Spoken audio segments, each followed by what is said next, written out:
tayo sa Gresham Ocean Castle Hotel.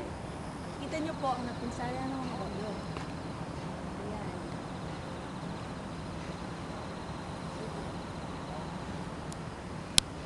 Napakalakas ng bagyo, kaya maraming na-damage. Ito na po ang itsura ng resort ngayon. Katapos masalanta ng bagyo kagabi.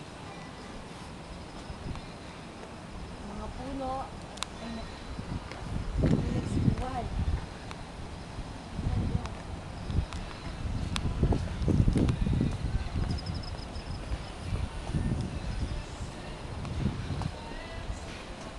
Maraming nagtiparang mga yero.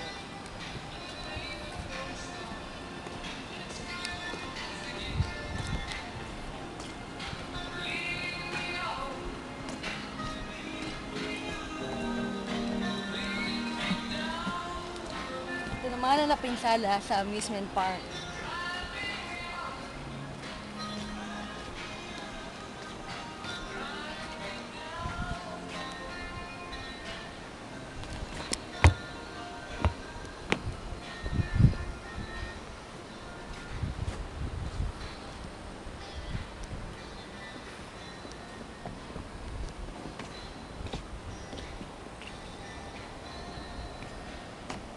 Okay na po. Ito po si Dreidel, citizen patrol, nagugulat. Nye!